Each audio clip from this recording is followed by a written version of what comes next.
আমি ফয়সাল বাংলাদেশ গভর্নমেন্টকে যে টাকাটা ইনকামের ট্যাক্স দেই সেই টাকাটা বেতনেও পায় না, অনেক ক্ষেত্রে বেতনও পায় না, অনেকে আবার এটা স্বপ্নও দেখে। আলহামদুলিল্লাহ খুব ভালো আছে, আপনাদেরকে খুব সুন্দর লাগছে এবং আপনাদের নাচ গান দেখে আমার নাচতে ইচ্ছে করছে।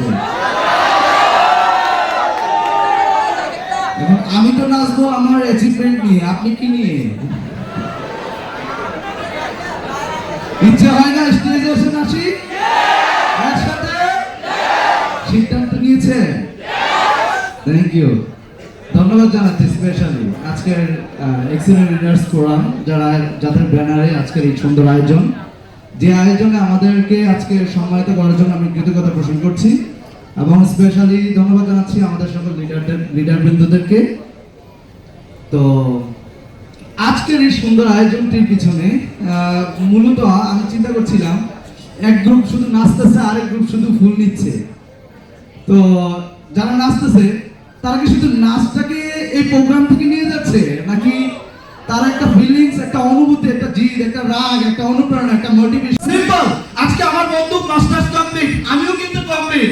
খেয়াল করে দেখেন, সে আমি ফয়সাল বাংলাদেশ গভর্নমেন্টকে যে টাকাটা ইনকামের ট্যাক্স দেই সেই টাকাটা বেতনেও পায় না, অনেক ক্ষেত্রে বেতনও পায় না, অনেকে আবার এটা স্বপ্নও দেখে।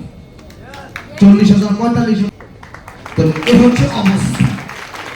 তো এই জন্য আমি বলবো যে ভাই, ক্যারিয়ার করার জন্য দরকার কোনো না কিছু করতে হবে, আমাকে টিএনসি না করি কোনো না কিছু করতে হবে, কিন্তু জীবনে বড় হওয়ার জন্য একটা প্যাশন, একটা পয়েন্ট লাগবে। যে কোনো জায়গায় কাজ করলে যদি ক্যারিয়ার হয়ে যেত, যে কোনো জায়গায় যদি কাজ করলে ক্যারিয়ার হয়ে যেত, আমার বাচ্চা চাই কিন্তু অনেক আগে করতে পারতো। এই জন্য অনেক চাকরিজীবী যখন আমার সামনে বসে তখন আমি বলি, ব্রাদার আজকে কয় বছর চাকরি করছেন? ওই দিন এক দৌড়ছি, বলে 9 বছর। আপনার বেতন কত? বলে 9 বছর 35,000 টাকা বেতন। আমি ওই দিন সাথে সাথে আমার ইনকামটা আমি দেখাই এবং আমি বললাম, এই মাসে আমি বাংলাদেশ গভর্নমেন্টকে 4 লাখ টাকা ইনকাম ট্যাক্স দিয়েছি। তার মানে দেখেন, আপনি 9 বছর আপনি চাকরি করেন, আমিও 9 বছর টিএনসি করি, সিম্পল। কিন্তু আমার যে সময়টা নষ্ট হওয়ার কথা ছিল ওই সময়টা আমি কাজে লাগিয়েছি, এই বয়সে আল্লাহর মতো হজও করছি।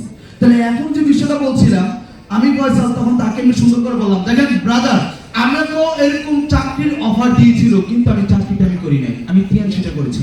কারণ আমি জানি চাকরি করলে হয়তো আমি আজকে ইনকাম করতাম, স্টিল নাও ইনকাম করতাম, অন্যের স্বপ্নকে পূরণ করার জন্য কাজ করতাম, কিন্তু টিএনসি অন্যের স্বপ্ন না, আমার স্বপ্নকে পূরণ করতে শেখায়।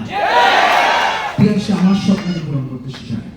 আমি জানি, এই কারণ আমি জানি চাকরি করে যে টাকাটা স্যালারি পাবো, এটাতে হয়তো বা সাময়িক সময় আমার চাহিদাটা মেটাতে পারবো, কিন্তু আমার যে স্বপ্ন, এটা স্বপ্নের খাতায় রয়ে যাবে, এটা কখনো বাস্তব হবে না।